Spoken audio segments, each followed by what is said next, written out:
Good afternoon, everyone. I'd like to call this meeting to order. Time is now 4:30 p.m. Roll call, Tina here, Joanne Here. Nicole Here. Danielle Here. and Victor. Here. Please stand and join us in saying the Pledge of Allegiance. I pledge allegiance to the flag of the United States of America and to the republic for which it stands, one nation, under God, indivisible, with liberty and justice for all.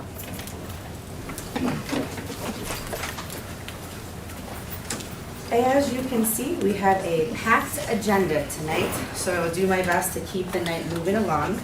I'd like to make a motion to approve tonight's agenda. May I get a second? I'll second. All in favor, say aye. Aye. Any nays? Motion carries 5-0. Has everyone had the moment to review the consent items? Are we haven't been. Jim, having them present the consent items or just? Well, typically consent items, there are some, my past practice has been somebody pulls them off if they want to discuss it, otherwise, that's there to approve. Okay. Unless there's questions. Okay. There were some questions that I have received, and I have not had an opportunity to, regarding some central office adjustments, in there. Even though I think it's self-explanatory, and I did, you do have a response to that, because, I like when I'm getting questions from board members to respond to all, so that you all have kind of a share. And so I had some good questions that surfaced, but it took a bit of time, to help create context and to explain those. In terms of some of the questions that we had on some of the financials and some other stuff, but you have some of that. But here, the only one is the central office, and I think, in terms of elimination of position, that's justifying what I'm proposing doing. Okay. Has everyone had the opportunity to review A, B, C, D? Yep. Yes. Yes. May I get a motion to approve those items? Sure. I'll move to approve A, B, C, and D as presented. Seeking a second? I'll second. All in favor say aye. Aye. Aye. Any nays? Motion carries 5-0 for the approval of consent items. Moving on to 6, district administrator reports. Again, I've explained some things in here. I think it's self-explanatory, but, I'd be open to respond to any questions that you might have regarding my report. I'm still reading it because I didn't know it was in the. That was a little bit about what I explained, but I also put that in my, that was just, that was the background, that you have. You already have that one in there. Which one, number 2? Okay. The May 20th plan. Yep. Yeah, selectively. Yeah, So I just, I just like to highlight a few things in terms of, as I'm transitioning, in terms of helping onboard Michelle, who, by the way, is in attendance today virtually, just so that everybody is aware of that. But in certain things with the transition, Jorge is involved, and I would tell you, he's jumping right in. I'm really appreciative for what Kathleen is doing in terms of the onboarding. He's also involved in some already training with some of the associations we involve ourselves with. And that will continue. It's obviously a new beginning. I think it provides a great opportunity to reconnect, and I can't emphasize enough in terms of one of the things that I think marks the success is clarity of purpose and focus. And ultimately, you're here, as I see it, for student achievement and success. And obviously, I think you take care of your employees to make that happen, in terms of treating your employees like your customers. But I think that's really important. But one of the things that I think would serve you well is to considering what do you know and understand, what could you tell somebody else is your governance model. Because I don't think it's as defined as well as it could be. That can create confusion with your new administrative team in terms of who makes decisions, how do we process through. I would highly recommend whether or not you start with a school board association. I think that could be very valuable in terms of getting off to the right with the right step forward there, in terms of, so those are just some things that I kind of want to see if there's anything else. Dana, I appreciated your note on the strategic plan about reviewing that and then deciding kind of where, Yes. involving more stakeholders, reassessing, moving forward for the next leg of the next strategic plan, so that was appreciated. And just, there's so many spring events and Yeah, celebrations. this is Just- really a very It's a very busy now. time of year for everyone here, Yes. yeah. Yeah, exciting. And the last one, I guess, is just teeing this up in terms of that reference about clarity, purpose, and focus on student achievement. I think you should mark yourself in terms of how often are you talking about student success and achievement. And that's why we have, again, Carrie on here with staff, to present you with an update in terms of our progress this year, and specifically regarding Act 20, in terms of which is really a driver now relative to some of the things that we're doing, and also a recommendation for an additional intervention position. So I will turn this over to Carrie and staff. Thank you, Jen. Sounds great. Thank you. Do we need to pull up the presentation? I mean, it's just a one short slide, so. I don't think so. Okay. So thank you for allowing me some time to speak this evening. I have Kathleen Novich here, a reading specialist as well. One of the major things that we wanted to share about was our success with Act 20 and the Act 20 testing. I'll just get to the short and sweet of it. We decreased our number of students requiring who were scoring below the 20th percentile and below. We decreased that by 57% from fall to spring. That is really an amazing accomplishment and a testament to all the hard work of this woman right here and all of our teaching staff at the primary grades. They engaged in hours upon hours of professional learning. And then they took that training and put those things right into practice. We've been really working hard at our PLC meetings every week, looking at data, making sure that all of the different interventions that we're putting in place and the specific targeted instruction is geared toward exactly what those kids need. And because of the result of all that hard work, it has really, really paid off. So much so, I don't even want to share what Diana said from CISA 6. Yes, so we went up to Oshkosh just last week, and we were working with the woman who was in charge of all the literacy of CISA 6. And she, a couple years ago, kind of started us off on our literacy journey all these years ago, so we were really proud to share our data with her. And again, we're just kind of in our own little world here, and we're really proud of our data. So we were sharing it with her, but she has this really, wide-angle lens of lots and lots of districts over, the entire state. And she was kind of sharing with us, and again, Act 20 has a lot to it, as we've been sharing with you. And with that, she has shared that, there's some struggles and that not every district has had the same success as we have. And she was kind of looking at our data and she was saying, not everyone's seeing this. So given that, that's really, really good. And she said, actually, that deserves cake. So we brought cake in. So we brought cake in last Friday. So Nice. really, our staff has done a really phenomenal job. And there's just been, it's been a lot of hard work. There's been a lot of questions. It's almost as many things as we think we have figured out, then those give rise to more questions. And then we figure those out. But we just keep moving and going. And clearly, there's, ask anyone. It's been a lot of stress, and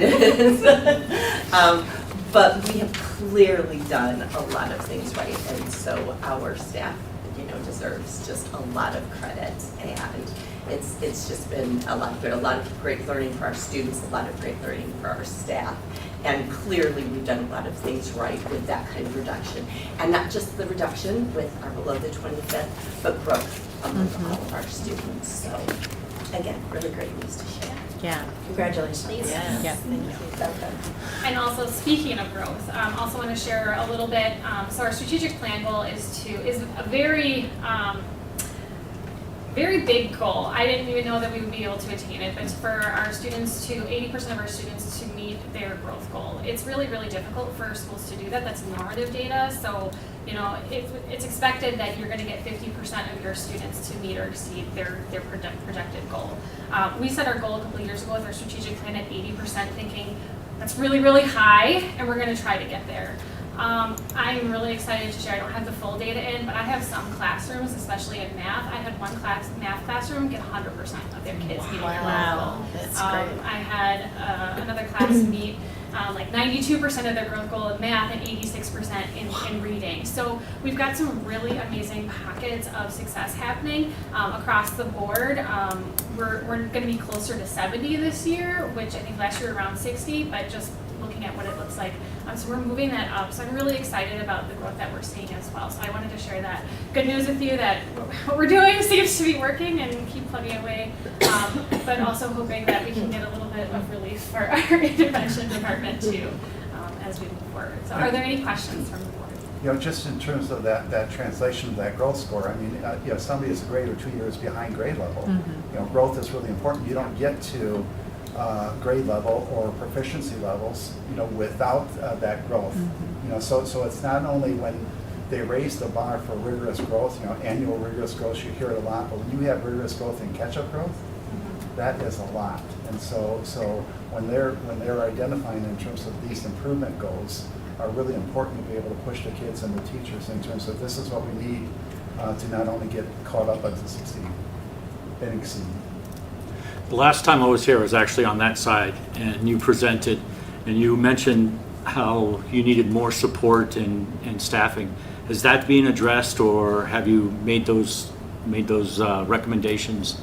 And are they being? Yes, tonight. It's on the Tonight, agenda. okay. It's in the Good. agenda. That's the K. Nice segue. Yes, that's the K intervention teacher. Good. that we're looking for, yes. My only comment would just, well, two comments. One, thank you for the whole team. It's a big group effort. Second, it's great news to celebrate. So if you haven't yet considered it, making sure our parents have this information, like whether it's a year-end wrap-up, however you choose to do Yeah. that, I would love for our families to know that because Absolutely. not everyone tunes into this. Yeah. So it'd be good for everyone to celebrate with you all. Thank you. Yeah. Great. I just have a quick question. Are there any changes to the curriculum that, for the next school year that are possibly in play or things that we should know about? As of right now, there are no like adoption.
Fund balance.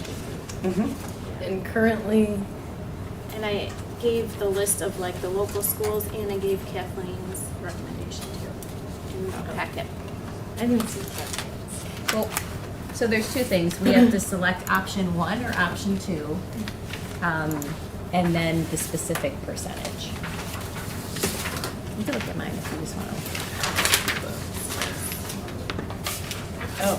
That's fine. So I feel like the difference between 1 and 2 is the option 1, which would read the fund 10 balance shall not fall below X percentage, is very rigid as shall not fall below, and the other would be this more of a target. I highly recommend 2, Yeah. not 1. Oh, right. Yeah. Two is the target. Right.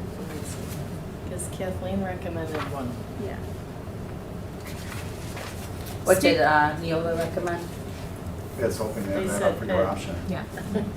They And provided. I say that because the target means that's where you want to be. Yeah. It gives you flexibility. It doesn't stop you from all of a sudden, you're up against a brick wall if you have that. So the target says it's going to come to your attention, Mhm. you know, that you're at that point in time. What are you doing about this? Yeah. I mean, I'm comfortable with 2 because a target keeps it at that number, and that's what all budgets going forward will keep in mind. Number 1, when you say shall not below, we would violate policy even if we fell a Right. dollar below. Right. So if there was ever a case where it was within, you know, let's just say $1,000, and it's the choice between Yeah. keeping it and sustaining, I would like the flexibility of option 2. Kathleen, why did you recommend option 1? I did not recommend either Did not? option. Okay. I provided information that statewide, typically, and there is no guideline statewide, but typically, most districts try to strive for approximately 20%. And they don't list in their board policies that, they don't say shall not go below, because the fund balance is there specifically to help in, what if there's a tornado? What if there's an emergency? What if we need a specific amount of money and there is not time for short-term borrowing? That fund balance is sort of an emergency fund. So, you know, you can have 50% fund balance. Obviously, that's uncommon. But, you know, knowing that you have a guideline and that, you know, you're going to try not to fall below, and you're going to try not to use your fund balance for day-to-day operations. It is strictly there to avoid short-term borrowing in the case of an emergency, and can be used for situations that are unusual. But day-to-day, you know, regular. And just to confirm, we have not dipped into any of our fund balance. No, Okay. not this year. Mm-mm. Okay, thank you. So, and if I understand correctly, the fund balance 2 is important for our credit rating? Yes. Yeah. Mhm. Yeah. And it's current at, where are we at right now? I believe you're at about 33% right now. And you recall, we met with the auditors who suggested this was high. Yeah. You know, and that's where I think it's reasonable that you can make informed decisions, because it is a source of revenue. You could have one-time costs, you could have something that's critical that you might want to consider, knowing that you're going to bounce back or whatever. So, you know, having that flexibility, I think, is important. Again, the target tells you where you would like to end up. I'll just throw this out there for the sake of discussion. My preference is option 2, and then I think 20% is low. I would be comfortable at the 25% target, and if future boards ever get to the point to where they want to reassess and amend policy, they can. But I think 25% is a safer number from my calculations. That's my opinion. What's the history of the fund balance? Has it always been about 33% that it is currently, or is it usually about 25%? For Bristol? Yeah. I don't know the answer to that. That's a good question. I think it's always been fairly high, but I don't know. I can check and find out and get back to you. Well, we did have our auditor in a finance committee meeting who said they recommend 15 to 20%. That's recommended. But anything higher is great. It's just that she doesn't recommend. She said Anything 15 lower. to 20%. Yeah. And that's what you're recommending, is that 20%? I would say 25%. 25. Because, And again, I mean, it's a that's target, 8 points too. from now, and it's a target, and if in a few years a board reevaluates policy, they can. Yeah. But I'm curious to hear what the rest of you all think. It looks like most of the schools, that you guys did your research, which is nice to say that. Looks like most of the schools are anywhere from 10 to 25. And the fund balance is And there's money only we 2 schools actually that say have. 25. Yes. We Yeah, have I'm just saying no, Yeah. no different. But it doesn't show that on this report. Or is it? Am I missing something? Because I thought it was. I'm not sure. I don't know which report. I think, is that the cash report? Yeah. Okay. I have not seen that one yet, but Okay. I can look at what your fund balance is as of, you know, today or tomorrow and get back to you, but, because I don't know what it is today. I know what it was the last time I looked at it. Okay. Your fund balance isn't gonna match your cash reserves. Yeah, it changes on a Your fund daily balance basis. could have receivables in there. I mean, it's projecting out, you know, how you end up the year, but also the activity will fluctuate throughout the year. Right. You know, that, But that's what I'm asking, is the fund balance money we actually have? Yes. Yes, it Because is. these amounts Mhm. seem different. Okay. Yeah, and it will change daily. Let's say you have a day where you've just done payroll and you've expended a ton of money on salaries, Right. taxes and so forth, your fund balance is gonna go lower. And then when you get a tax payment from the city or the village, it's Right, gonna then go it up. goes back So up. it goes Got it. up and down on a daily basis. Okay. I think if you look at it like every quarter, you can get an idea. But June 30th is typically the date that people look at it and say, this is what it is. Got it. Thank And you. that cash flow report actually will be similar to previous years where you'll see those upticks and downticks, and they'll be consistent if we start looking at them, 1 year, 2, 3 years back. But they don't necessarily I'm have, anxious to see those reports. and they don't necessarily, right, will have the fund balance piece, because that is, if we need to tap into those funds, those are separated Yeah. from that. So is the fund balance a completely separate account? No, it's not.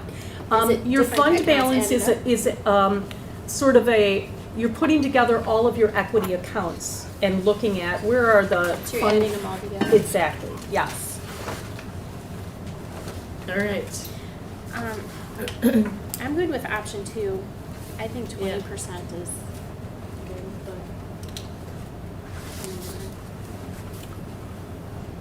Just need a motion.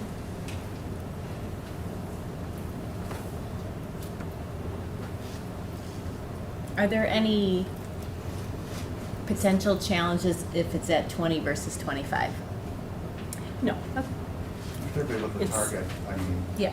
no. So then let's make it 25 if we've consistently done over 30 and it's a target. And it's always good to have a high target. Yeah, agree. I'd be more conservative in that approach, so she said we need a motion, so I'll make a motion to select option 2 on this policy, which is policy 6235, and the percentage to be 25% is our target. I'll second the motion. Okay, all in favor of that motion, say aye. Aye. Aye. Any nays? Motion carries 5-0. That's for policy 6235. Aside from that, the rest of them, there was nothing else in there that we needed to choose options on that I saw, correct? Correct. No, that should have been. The rest of them were just onesie twosie, letters, names, but so. Any other questions on those policies for second reading recommendations? I have some suggestions that I'd like to share with the committee. For these, Yeah, okay? especially the computer-based ones. Well, you wouldn't need to share it with the committee. You can share it with us now, and then we would make any sort of changes that we would want to. We Okay, could do that. so do you want to go into the specific one, or like 7540.03, student technology acceptable use and safety? Sure. There's no explicit mention of AI-generated contacts or misuse. We do have a separate. We have a separate one. I AI believe, for that. policy. Yep. So Okay. let me see that. And that might take care of that. Mm-hmm. I'll look for that. Is there a second one while I'm looking? Yeah. 7440.02, smart sensor and monitoring technology. There's no duration of data storage and when and how data is purged.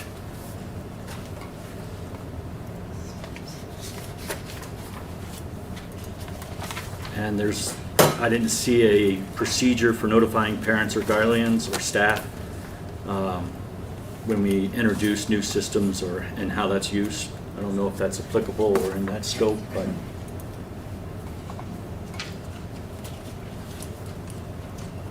So you want something about storage of the data? yeah, purging the data. How long do you keep it? 30 days, 25 days? I don't think we have a policy on that. We could always table that one, speak to. To Tim. Yeah, speak to everyone who's involved in the security piece, get the details, and then put it on next month's agenda. Yeah, let's table both of those, Okay. and then you can get more information. So which ones do you want to table? What was the first one? 754003. 7540.03 was about AI, but you were looking at the AI. Well, we have the AI, artificial intelligence 7540. Yeah, let's just cross-check them against each other and put them to next month. Okay, and what was the Expediency. second one? The other one was 7440.02, smart sensor and monitoring technology. Yeah, I got that one. I'm sorry, let me see. The first, yeah. First one you mentioned? The Okay, first so we're one's tabling 7540.03. 7540.03 and 7540.02. Yep. Okay, so There is more, sorry. there's more. Okay. Yeah, the policy about student privacy and parental access to information, 2416. I didn't see anything on how requests for corrections are handled, including timeframes and appeal processes.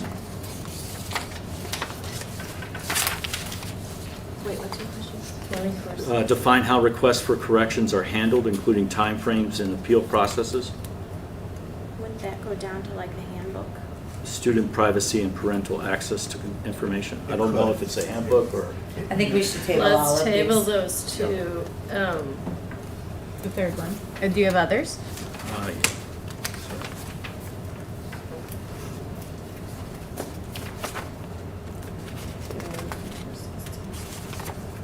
So you guys can check into that with Tim. I know we use a digital, a cloud-based system, right, to store student information, Yep. right? And I was wondering about, is there anything I didn't see anything in any of the policies about third-party providers must meet industry standard protections? Tony? For you Gina? have any?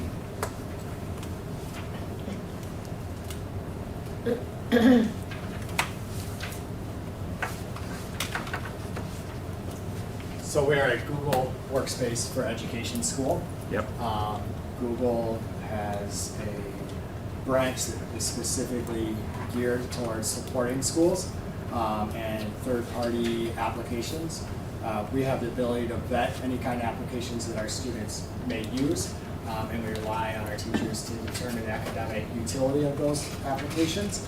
And because we are a school that uses Google Workplace for education, that data is pretty well protected given that Google has So they meet millions of industry dollars. standard Yeah. policy, Yeah. In protections? fact- Yeah, in fact, they've just recently updated those and it has, I was just gonna ask you that. yeah, Google has recently updated those, and it has created some issues for us as our third parties that provide us with academic applications try to play catch up to meet those. Right. Then they're very rigorous standards actually, and we also must stay SIPA compliant at all times. So there is a vetting process for that as well, and of course Google's Workplace for Education. Their department is very aware of those regulatory standards. Thank you. You bet. And real quick, Please. may need you to, for parents' rights in digital systems, if they want to kind of look at that, those things on that digital system, do they have access to their to the Like students' student Google? activity. Oh, absolutely. We have Securely Home, which we offer to our middle school parents, Uh-huh. and they can actually have they can set take-home standards, but they can also monitor the student's activity while they're at school, while they're at home. For example, say you have a student and you're like, okay, no more computer past 10. You can Yeah. shut off the internet for that kid, for your child on a school device past 10. I get an email whenever Blake decides he's gonna do And I something think on part of his that's in another Google. policy, not in. It's not, okay. And we Yeah, also specific. monitor for things and those, certain keywords and stuff, and those records are available to parents upon request. Got it. Thank you. That was what I needed to know. You're welcome. We have quite a few policies on technology in general. And Okay. these are just the I only ones saw that- those three. I know, Student but staff. these are just the ones in the Neola packet that need to be updated per Neola. Okay. Does that make sense? Neil is the company that manages Oh, and writes our policy. policies or holds our policy, most of them they write. So Okay, they so- recommend during periods of the year batches to be reviewed. Twice a year. So Okay. these aren't exhaustive, is what we're trying to say. Yeah, that's what's confusing, is Yeah. that they're Yeah, not we have- exhaustive, and Yeah. you're looking Nope, at just these are just a window. updates that we do twice a year. Some of our policies hadn't been looked at since 2005. So the policy committee was going through to update, and then this packet was recommended from Neola. Okay, thank you for So the you'll explanation. never see them all at one meeting, because Yeah. that would We don't have last a enough while. time? No. But you can search by keywords, anyone, Yeah. any Time or energy. parent or whoever can log in and you can search by keywords within all the policies on board docs. So if Okay. you're worried about like, say, technology or artificial intelligence, you can put it in and see whatever policies it pulls. But what are the ones we wanna table and then we'll move forward with the others? 2416. Thank you for your patience. Yeah. 7442. Right, so we're tabling 2416, Yep. Yep. tabling 744002, Yep. Yes. And 7440, correct? 7540. 754003, Yeah. and 754004. Oh, Yeah. sorry. Any other ones, or those four? Victor, are we good with? Yeah, okay. that's the, yeah. So I'll make a motion to approve the changes from the policy committee, which thank you for all your hard work. Policy 2210, 2270, 244001, 2464, 3214, 4214, 4124. Jean, am I going too fast? go ahead. Okay. 5611. The student complaint one Just just, being rescinded. We're just acknowledging that That it's Neola rescinded. recommended rescinded it and then they replaced it with something different. okay. That's why. Do we have a policy number though? Does it, yeah. It's already in a different policy, it says it overlaps. Okay. We're removing the student complaints. It's in a different policy. Policy 6235, 7410, 7430, 7440. Can I get a second? Oh, second. All in favor of that motion, say aye. Aye. Aye. Aye. Any nays? Motion carries 5-0. Again, thank you for all your hard work.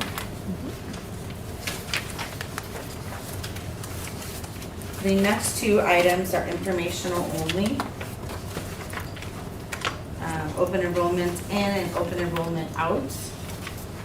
Are we discussing those or just? Only if you have questions, Gina's prepared these. I do. I have some questions. Sure.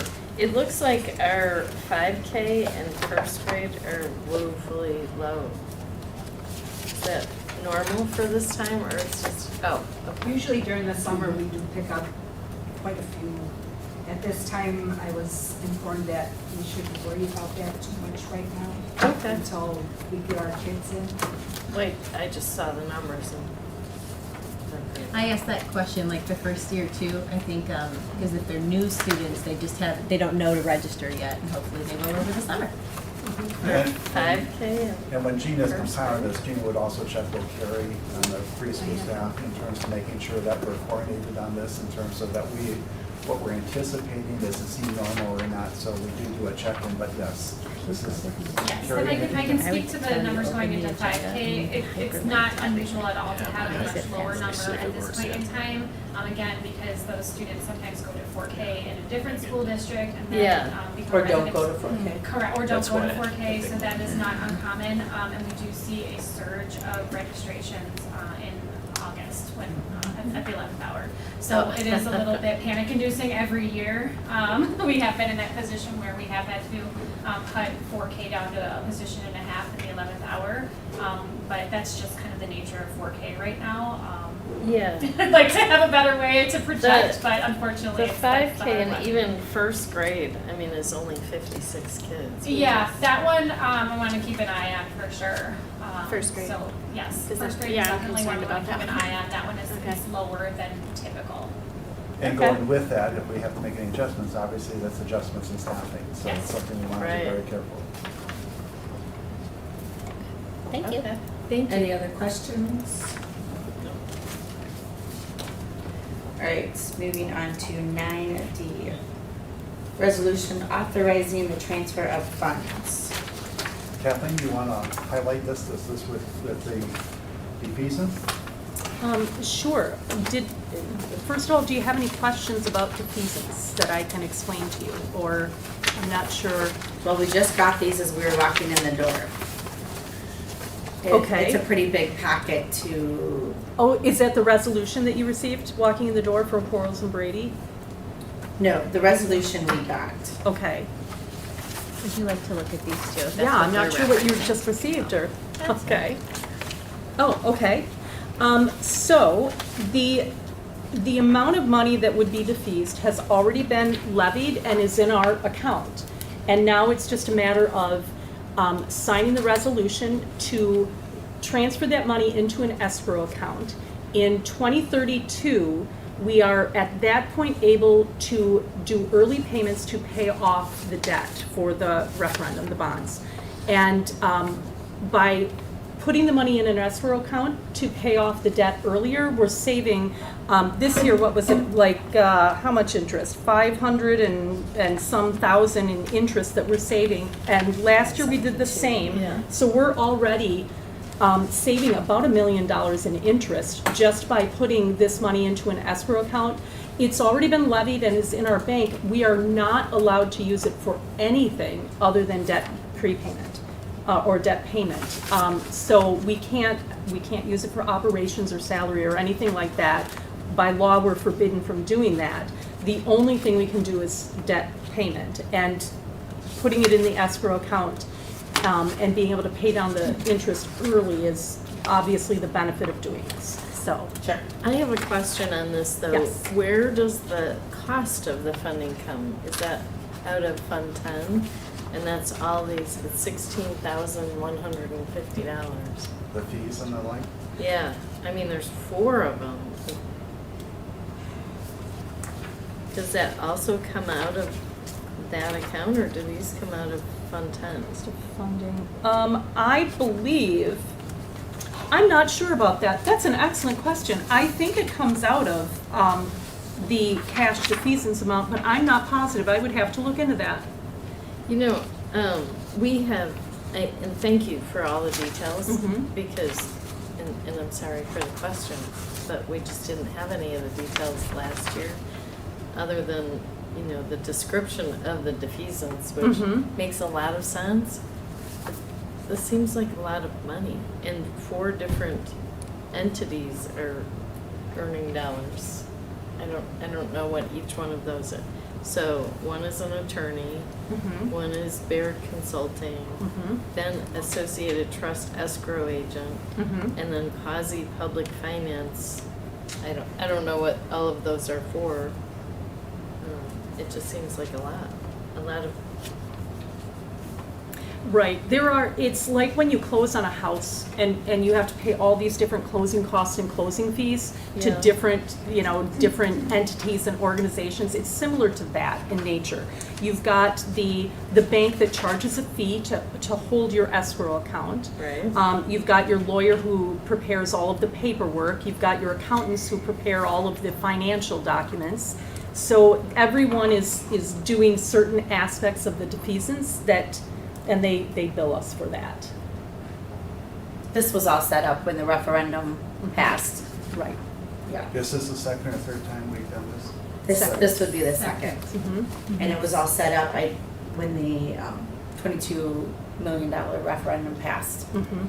Right, And yes. again, the point here to understand also by not only saving interest by paying off debt earlier, even Yeah. though some of it's in escrow for when to pay it, but if we maintain a millage rate, that continues to allow us to pay that off, If by chance you found that there was a need for an operating referendum, and this is happening throughout the state, then you could, lower that, knowing that you have money, to pay the debt off.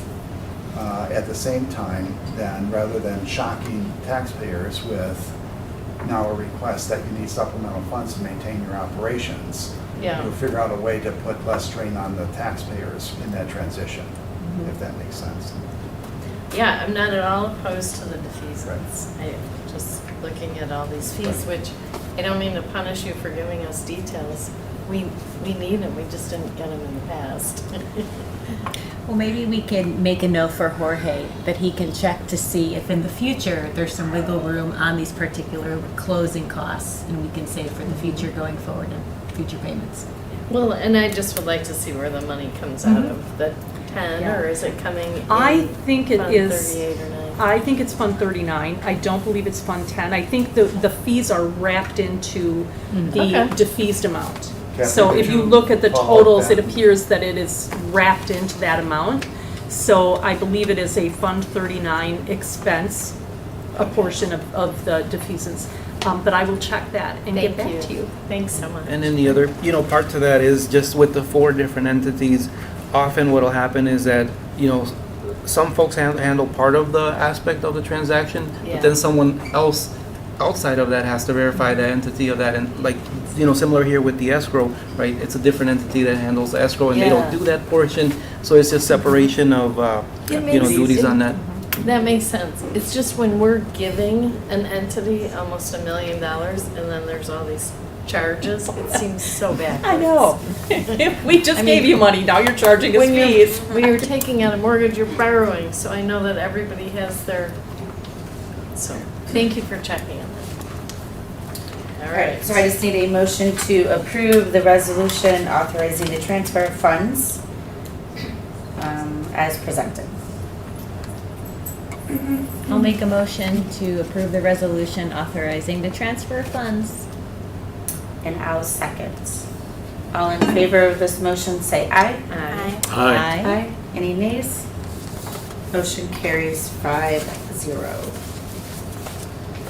Moving on to 9E, which is the CISA 2 delegates. It was a convention that's being held June 17th. Just need a nomination for a board member to go to that event. It's being held in Whitewater on the evening of June 17th. You guys all had the, I can go. I mean, unless somebody else wants to. I went the last 2 years, it's very nice, and they always have a nice speaker who comes as well, so, yeah. Well, nobody else volunteered, so Yeah. I will. Yes, sounds good, thank you. Thank you. All right. you're nominating yourself. That is fine.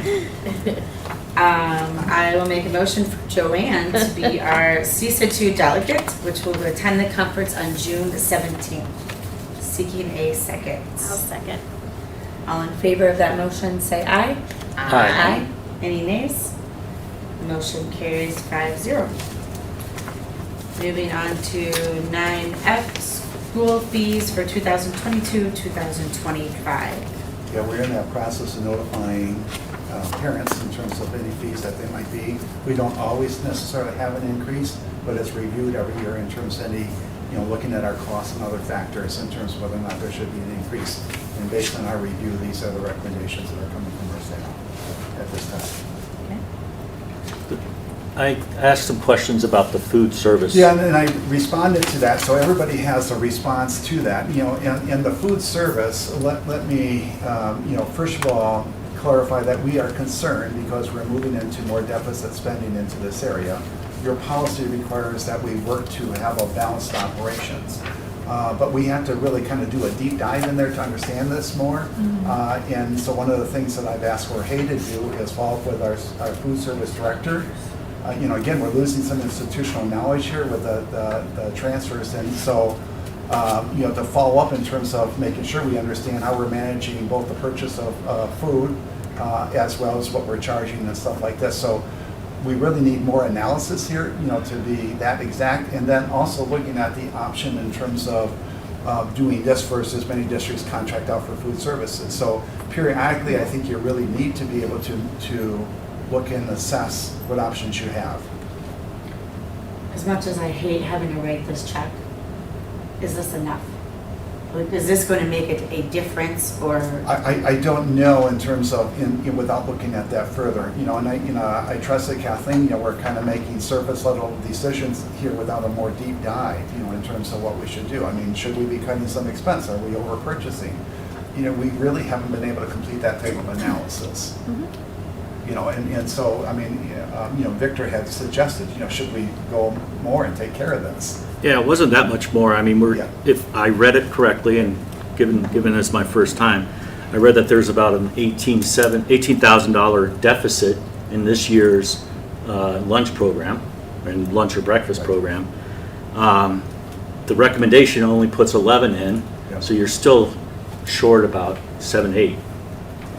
So why not go to the well once and ask for, instead of the proposed $1.70, something between $1.75 and $1.80, and for breakfast, and for student lunch somewhere between $3.15 and $3.25, and that cuts all of the. And I'm totally open to that. This was, again, I think what we felt was the push to make an analysis with many new people in terms of how are we looking at this. We're recognizing that deficit is growing. Yeah. And that's where, in a larger context, we really need to be able to examine our operations to see how we're doing on that. But other than that, on the surface, if we wanted to take care, I'm open to that. If we feel that that's a reasonableness relative to fees to charge kids. And again, you had another question in terms of,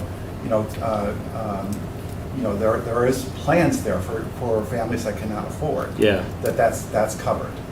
There's a whole application. So that's process for taken that. into that. Yes. Okay. And so those are some of the things, in terms of, that one would look at. Now, we've had a lot of inflation. Is this inflation kind of percentage reflected in that? The cost of goods going up? Well, I mean, eggs and yeah. staples. So, It's like, Yes. nobody ever talked about eggs it so is. much before, right? I have many feelings about the food service Eggs. situation. And DPI's recommendation, and I actually called them on the phone and spoke to them. They said that their recommendation is not to increase more than 10 cents a year because you don't want sticker shock for the families. However, your prices are comparatively low Yeah. compared to other districts. So right now, as of next year, Bristol School District will have to do the paid lunch equity program because you are going below fund balance at the end of this year. And then at that point, June 30th, 2025, if you are below your fund balance in Fund 50 and you have to make a fund transfer from Fund 10, that's the law. You then are required to use something called the paid lunch equity tool to calculate your food service prices. And currently, the equity price is $4.01. I'm sure most districts do $4. I don't Yeah. think they're doing a lot of pennies, but we're significantly below that. I would say you probably don't want to go too high and shock the families and have them consider backing out of getting hot lunch at school and a breakfast at school. We would like them to continue making sure their kids are fed. My concern is not, because raising your rates is not going to raise your revenue in any substantial way. The issue, I think, comes down to how are we spending the money on groceries and on foods items. And food service programs traditionally have requirements for where they can buy food, how they can buy the food. I am not clear on what regulations the district follows. I've never had a chance to do any kind of deep dive into the food service. I am not a food service expert. So Jorge is going to take that bull by the horns and figure out why are we in this huge deficit when in the past that hasn't been an issue for Bristol. Bristol had a huge food service surplus and suddenly it's gone. And because That of was ESSER because of the funds? ESSER funds, and then they Well, started adding. I was looking because I skipped during COVID when the ESSER funds were available to help with that. The food service fund balance prior to COVID was substantial here at Bristol. And then I skipped over COVID time and ESSER time. And then again, it was still substantial, and then suddenly it's just gone. And I don't understand where it went, what happened, where, was it transferred out? What was the situation? can't I see don't that. know what happened. It just, There and there has to be a way to track that. there does. Yeah. I have not had a chance to do a deep dive Okay. into the history of where it went, but it's concerning to me that is there an issue, how is it that we're spending so much more than anticipated? It certainly is not on salaries and benefits. That seemed to be right in line with what we would expect. So, I'm, And this goes back to, a need to examine. yes. More carefully here, the details associated with this. Also, in terms of some history, we used to do more by scratch, total scratch. Moving into COVID, we picked up a lot more packaged foods and some other things. This is also kind of an evolving area. It's pretty interesting in terms of what impact that might have on schools, regarding the federal program here. But and when we were doing things more at scratch, my understanding is we had teachers and everybody else eating it, because it was so tasty and Oh, yeah. so something's evolved here too. And again, this periodically you should be examining more deeply your operations. And what's happening here, what's prompting here is we got to get fees out. So When do we have to have them out? Sorry? well, notifying parents, we're trying to get those fees out so that I'm sorry, Jim, I can't. Feeds? fees. Fees, oh, okay. cost. The meal rates, Meal right. rates, got Yeah. it. Okay, sorry. Trying to get that stuff and closing out the year and getting parents already geared up for next year.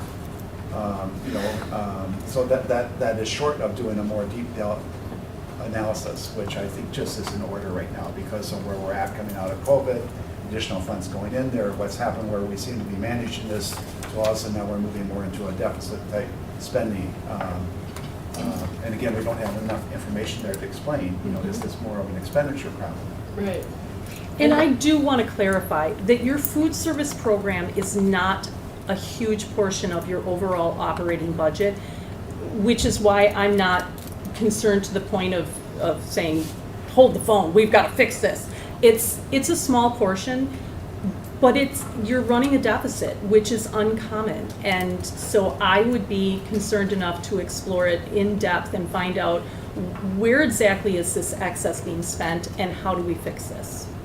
Which is why I suggested a food service company, because they tend to have the knowledge and experience and ability to be able to, they get, quantity pricing, they know the regulations they have to follow for food service, they know where they're supposed to be purchasing the food from to get, special rates and discounts. So that was just a suggestion. I know some of your local districts do have food service companies, and I don't know if you want to explore that Is further. that like the meals that come with saran wrap on it and you get everything in a? No, not No way. necessarily. No, in fact, most companies would keep your staff. That's all I see is like The a piece staff of that you cheese and a have, piece they'll of bread. continue to use your staff, and you can have them come in and show you what they would do and what they would offer. I think what you're thinking of is when they prepare it somewhere and bring it to you, and that you have a kitchen, so they would provide training to your staff to do the food prep, and they would provide the food. And then they would do all of the claiming for the food service, the National Food Service, and school lunch program and the school breakfast program. They would do the claiming instead of, Jorge and I trying to figure it out. And they would do all of the annual reporting, and they would know how to properly price the meals based on what they project you would spend in your foods. Has anyone had a conversation with the head of Not the yet. cafeteria to know, like, it could be something simple? That's why I'm saying we've not had that, we've not I- taken that time out, to do have that. more follow-up with this. I did, though, contact 5 local schools, and we are below them. I had emailed you the rates. They were $1.90 for breakfast, which still is pretty good. Mm-hmm. And $3.25 for lunches, but $3.20 to $3.25. So we are below on both, but I think the overall deficit is it, like 46,000? That's my projection by the end of the year, is that we're gonna be at a deficit of about $40,000 to $50,000. Yeah. So given So- what we can do this evening, there's a 10-cent recommendation. To Victor's point, are we comfortable with an increase perhaps at 15 cents, which might alleviate that pressure and give time for bigger decisions to be made? Would anyone? I was thinking of 20, again, I as was much thinking as I 20, hate to 25. write that check, because Yeah. my kid eats a lot, I think it just kind of, unless we have that conversation, Yeah. unfortunately, I think we I have to think- pass that. From administration, I don't have a problem with that, you know, in terms of, you know, if the board wants us to try to clear that right now because of what we know and how it compares to other, you know, Kathleen was using some judgment there in terms of the guidance of DPI, in terms of the federal guidelines, in terms of what that suggests you do. Well, And it that makes was the sense. guidance that we used was through DPI and then that equity tool. So even if like next year we were to use that equity tool, the suggested is 10 cents per year blanket across the board. Just to, like the sticker shock, what Kathleen mentioned, just to make sure that participation levels the following year don't take a dive. Right. I'm That not so makes sure if sense. this year is due to inflation. I mean, I know we haven't had a chance, but I think all of us have felt it in our own pocketbook. So it's a pretty easy story to tell. We somehow, it looked like, started this budget with a negative in the food department. In The- food The numbers service? that we had in October showed a negative. I know on June 30th, 2024, you had a positive fund balance in food service, but that around December or January, you went into a deficit. Okay. So there could be further discussion, but I'll make a motion to increase the student and staff breakfast and lunches by 20 cents across the board, but the school registration consumable fee will go a $5 increase from 55 to 60. I'll second that. Did we talk about the what's the second fee? The consumable fee? Yeah.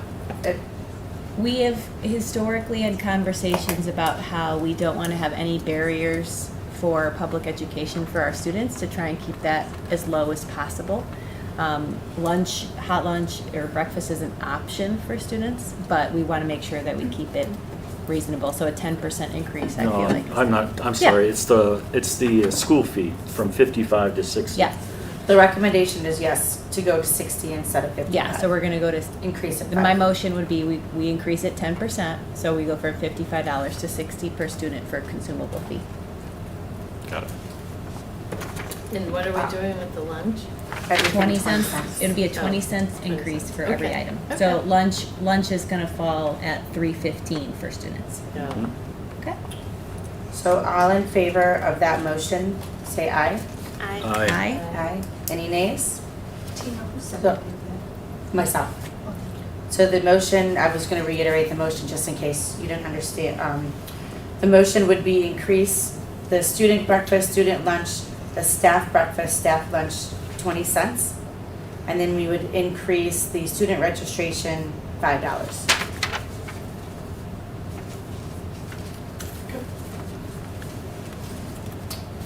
All right, moving on, thank you, everybody. Moving on to 9G, which is the CISA 5. Yeah, and so I was able, we were able to receive the report, you know, before the board meeting, even though it's late in terms of dispersing it out. And as you can see, some of the things that we've heard, we're seeing in the report. Okay, so there is definitely follow-up things that we need to act on. My recommendation here between, if we're considering this, is to kind of put this in the hands of Michelle and Taya, you know, to work together in terms of how to engage staff in an improvement way in terms of how we're monitoring. So I think that this has been valuable in terms of giving us more detailed information. There are some things in terms of where we reviewed, where they made reference that we were using some information that might be outdated, you know, in terms of from DPI and some of the original. But overall, they also identified, for example, in caseloads, that we were low. However, again, I think it's really important to really dig into this. If there's any follow-up questions with CISA 5, between Michelle and Taya to go back there in terms of how to engage the team regarding an improvement plan. So I personally found this beneficial to do, to give us more detailed information to follow up on. So the actionable items on this audit, Jim, will what, happen or be further refined and then reviewed? Well, what with- they're doing is they're giving us an audit. They're telling us Right. what's working, what's not working. So right now, I think what we need is an improvement plan, and I've Right, yeah, identified there some we of go. those things in terms of, how will we show, in terms of that growth. Yeah. And so those factors would be in there too. This is how we'll measure that improvement. Okay, Okay, but again, I would suggest, and there might still be some additional follow-up questions, that we need to pursue with CISA 5. And as you might have picked up also, CISA 5 has offered, too, in terms of, as well as I'm sure our own CISA, potentially there are areas that assist in these processes to the extent if we felt like we needed somebody from the outside. But it's in recognition that, there is work to do here. But again, I think we have to, Victor, lay that out, in terms of a plan of improvement and how we'll engage but that's staff the in plan. that. I'm asking as the new guy, so Yeah, is how that's usually handled. yeah. Okay. I'm glad we invested in the audit, and I'm thankful for that. too. And there's a lot of staff aides and teachers and everyone who participated in the process, because we have things to celebrate and growth edges too. But yeah, I look forward to hearing what Dr. Moen and Dr. Schmidt Yeah. put together for the future. Yeah. Agreed. Absolutely. The next item that we have is, we tabled, at the time I had advanced back a recommendation, that we move to a full-time director's position instead of a split half-time special education director, half-time school psychologist. What's really interesting here is I think we could be close to a break-even analysis, even though I'm not at this time recommending a pay increase. I do believe we need to examine a full-time director in terms of comparables, but I would also suggest that we follow up on I'm concerned about the loss of institutional knowledge here, for the district and workloads. I think we should also evaluate Carrie's position as principal, as primary principal. We're going to be hiring a new one. But I think a review of comparables there, are in order. And I would suggest that we review those two key positions together to come back. I have not had a chance to do this, but I believe Michelle could, with the assistance of Jorge and others, get comparables back there to come back and to say, based on our assessment and internal comparisons, this is what we might recommend, if that makes. But the recommendation is to, Make a Appoint- full-time director, yes. yeah, Taya as the full-time director and post a separate full-time Right. psychologist position. And one of the things, if I could just comment on the school psychologists, we're paying almost a full-time salary for a half-time person through CISA, so you're Yeah. paying overhead. So in addition, as the workload there is increasing, where we're being billed more than half-time because we're gonna do what we need to do. So in addition to what Taya is attempting to do half-time, contracting out where we're really spending an arm and a leg, that's where we think we're gonna be able to create some savings. But again, this is highly desirable position and not necessarily easy to fill sometimes, but. I think that information would have been good to know the last time we discussed this, that we're actually already paying Right, what we could have a psychologist for through CISA right, in a much higher rate. right. And then that's, yeah, I appreciate that. So it's not additional money, it's not, Yeah, I mean, well, I it's think an that we're additional seeing- This position, is putting but it it's in-house already instead of- in-house. Right. Yeah, that makes total sense. So you're saying there's a financial benefit for doing that? I believe there is, yes, Yes. without question there is, whether or not it costs us a little bit more, but we're not spending more money we need to where we're spending it. Meaning our contracted It's a services fixed is- cost yes. versus, Right. as the complexity cases, as we have had schools with referrals in, we don't know where those costs may go, so it's more of a fixed. FTE versus consulting? Correct. Yeah. Yep. Got it. So, All right, so I'll make a motion to update Dr. Taya Moen's contract and title to full-time Director of Special Education and Pupil Services, and authorize the posting and hiring of a full-time school psychologist position. I will second that. All in favor of that motion, say aye. Aye. Aye. Any nays? Motion carries 5-0. And in the meantime, we just do the status quo system if we get to the fall without filling it. Yeah, yeah. I mean, that's been our fallback position. Okay. Sometimes when we're not able to hire, we'll find candidates. Okay. If I may though, there is a time constraint on that plan. CISA 5 needs to know by July 15th if Okay. we are, because they have to actually hire a full-time Right. person to then contract out to us. And I contacted them and they said that the final day they would have to know is by July 15th. So we would need to post the position immediately and begin the hiring process. Which we will post-haste. expedite this. All right, thank you. That's good to know.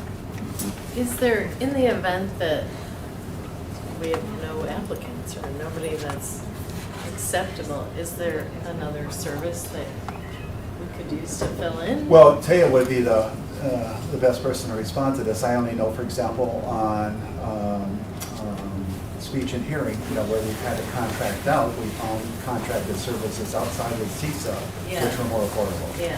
Whether or not they're in the school psych, I don't know as much, in terms of what options there are. I think overall, it's a much greater benefit to the school, to the kids, to the staff. Good. Just overall, they're very, very difficult to find, but if we're somehow, hopefully, obviously, the best case scenario would be for us to be able to hire somebody for the district. And if we can't find that person, then typically CISA has a really high rate. Other agencies have typically a little lower rate, but it's so difficult to find them that it's virtually impossible. So that's why even for this school year, we went with CISA too, because they were the ones who had somebody that they could offer us, and other agencies did not. Makes sense. We looked, but No contract to hire. No option. no. Just a limited number. All right, moving on to 9I. K-8 intervention teacher position and recommendation. Well, we highlighted, some of this earlier, and I would tell you that we're seeing significant rewards, but it's putting a strain on everybody, including students not getting the services they need. In terms of, obviously, if kids are behind, that time is important, but we can only spread people so thin. And so we believe that this gives us the best return in terms of making sure that students are served, because we have those bases covered. Carrie, Kathleen, anything else to share on that? Yeah, so I would definitely say that Act 20 has been a significant strain on the system. This year, there's just significant, the amount of communication that's required and training and assessing, all of that has caused Kathleen to work many, many late hours for many days. Yes, yes. And so we want to keep her here and make it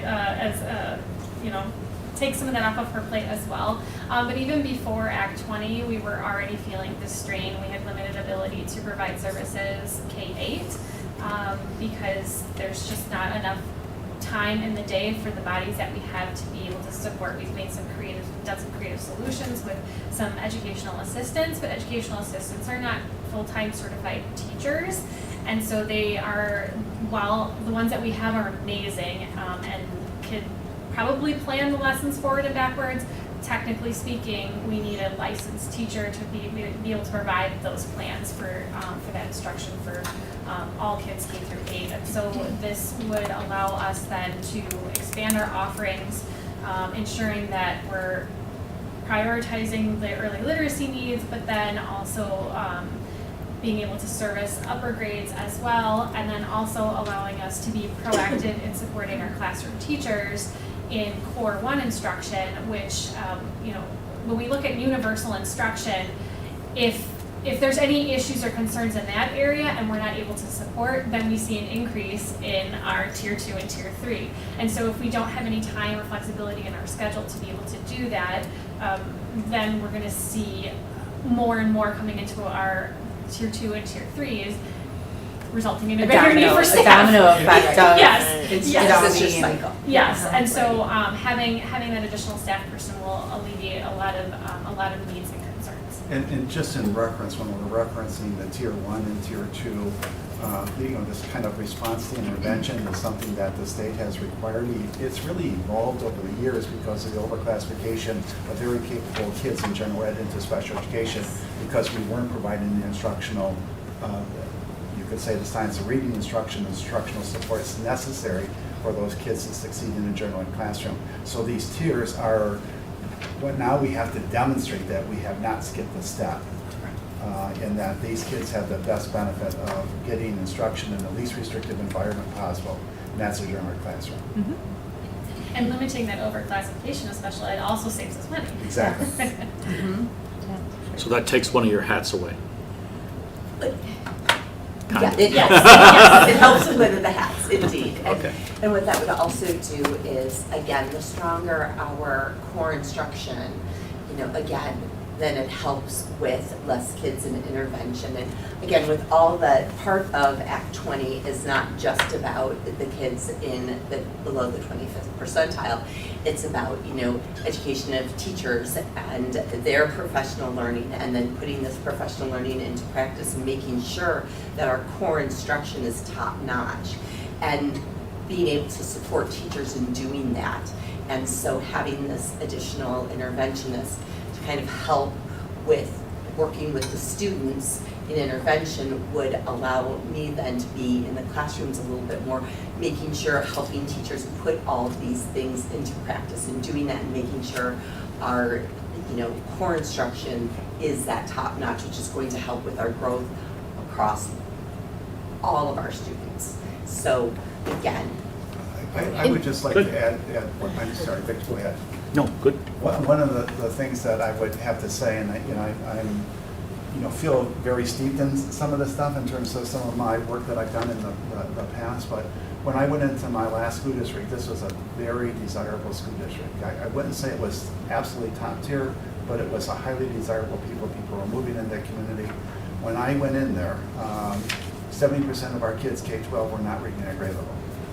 And this is what happens when you neglect, when you don't do what you need to do. And I would say coming in here, it was more than Act 10. We were already recognizing that there was a strong need in here. And I think, between Carrie and Kathleen, in terms of, working to have that, Act 10 just helped reinforce what we are attempting to do in many ways. And that's something I've always preached, in terms of being proactive and leading, not waiting to be in compliance, by a follower.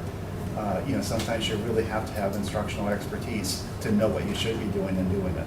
So I would have to say hats off to our staff. And this is a net new position, though. Yes. Do you think this is a long-time permanent position? I mean, I have kind of the concept, which may be way off, but we slipped or fell behind, or curriculum or COVID or whatever, that we have a reduced level of kids below the 25th percentile, but it was much greater before you started digging in. I do foresee it as such, just because this is the end of my 14th year. I do feel like I've been kind of playing this balancing act, and we've never really fully been able to give our full amount. And we did have a much greater staff, before. Now they weren't. Before COVID? Yes.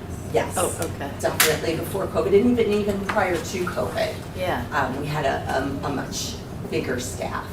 And some of them were retired teachers, honestly. So having that teaching license was definitely helpful. Yeah. So I definitely do foresee that. Again, definitely with this movement of Act 20 and those requirements, we have not been able to support our middle school the way we want to. And our students deserve to be supported in that way too. You can't forget about them. And again, we do a really good job of supporting our students in our, younger primary grades, so less kids need to be supported, but there are ones that still need it. So I do foresee it being a permanent position, and I think it is going to be good. And when we did have that larger staff, I felt better about the way we supported our students. And Okay. again, we're doing a good job, but we can be even better. Okay. And we have a larger staff with a smaller student population. I wasn't here for that, Yes. so Yes, I so, didn't realize that there were some positions eliminated. Is that? There were positions in which people had to leave because of health reasons.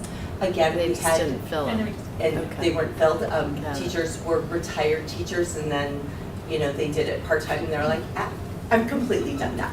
So, and then they just weren't filled, so.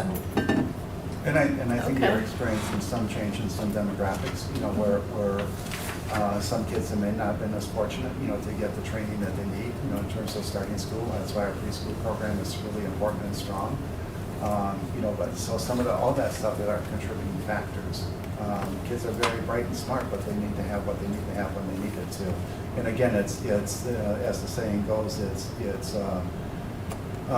teaching kids to read through grade 3 and then reading to learn after that. So the critical part here is, it's more than that, but it's a critical, I think, easy thing to kind of remember about how important this is with those foundational skills.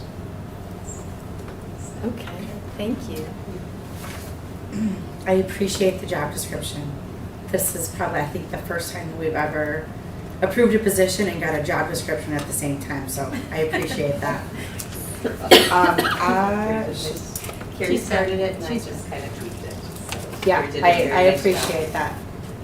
I will make a motion to approve the new full-time K-8 intervention teacher position for the 2025-2026 school year. Can I get a second? I'll second it. All in favor of that motion, say aye. Aye. Any nays? Motion carries 5-0. we just retained a teacher for next year. Thank you very much, I appreciate it. Moving on to 10, future agenda items. Are there any items that you guys wish to see on the agenda for June? That you can think of at the moment? You also can email me if you think of something. Okay. I would only suggest at the same time that we're looking for an expulsion hearing date. Since we're talking about calendars and stuff like that. And that would be, right now we have a date that would be required of May 29th, correct, Taya? I believe it's May 29th. Yes. We're still doing some follow-up there. You're saying you need us on the 29th? Yes. Possibly, okay. Okay. Yeah, let's put it on, we can always cancel if not needed. It has to be done May 29th? That is, with the time parameters and stuff like this, there's some questions that it could get canceled, right? In terms of if the parents were to, potentially get a different assignment somewhere else where they would move. Do we have a time? We're following up with legal to make sure that we will proceed to the expulsion hearing unless we had something that would suggest that it has to be canceled. In this date, is the last date per our policy? Is that why we're picking that? We're working with legal counsel on Okay. this date. I haven't Hold it. verified all the details of that, Joanne. Okay. Other than, Well, this it says- has been, Yeah. that we've been following up on it since last week when this, took place, the closure. Keep us updated on Yeah, it, please. all right, thanks. May's calendar is a bit much. Yeah. We'll just have All right. the lingering policy committees, or the policies that got carried over. Mhm. Yep. And Other than the everyday stuff, is there anything else that you guys wanted to add to the future June agenda? nothing that stands out. Thank you. Okay. Moving on to 11, convene into closed session. The board will convene into closed session under Wisconsin statute 19.851E to deliberate or negotiate the purchasing of public property, the investigation of public funds, the conduct of specific public business, wherever competitive or bargaining reasons require a closed session. And Wisconsin Statute 19.821 and Wisconsin Statute 111.70 to discuss and take action as appropriate concerning the collective bargaining strategy, I can't say that word, with the labor organization representative with the district provincial staff and Wisconsin Statute 19.851C considering employment, promotion, compensation, or performance evaluation data of any public employee over the governmental body has jurisdiction and exercise rights. Can I get a motion to move into closed session? I'll make a motion to move into closed session. Seeking a second. I'll second.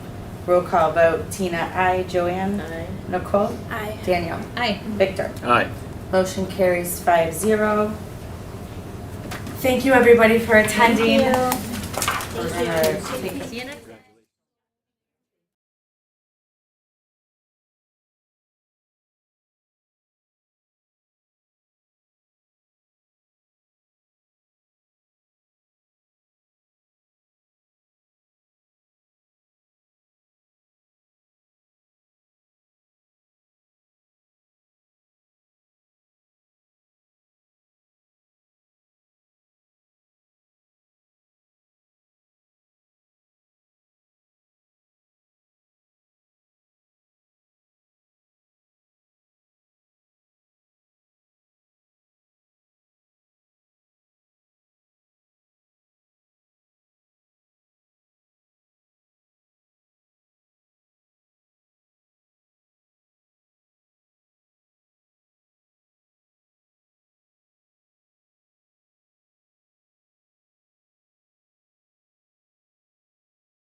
So. Run over. Not at the end. It just gets detailed, like you have to, when they break it down.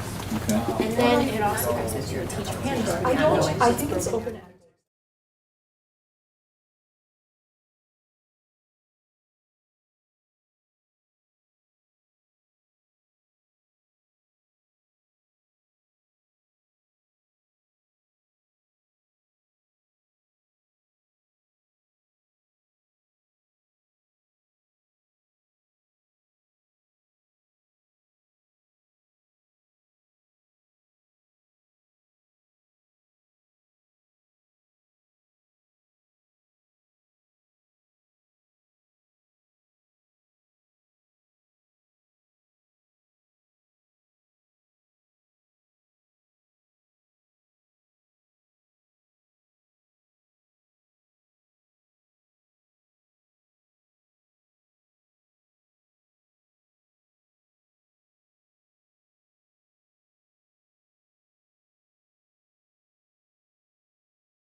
Yeah, trying to think.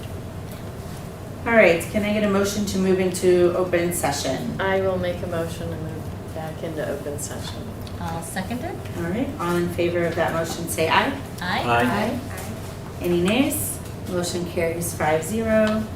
Time is now 6:56. I'd like to make a motion to adjourn tonight's meeting. Can I get a second? I'll second. All in favor, say aye. Aye. Aye. Any nays? Motion carries 5-0. Thank you, everybody, for attending.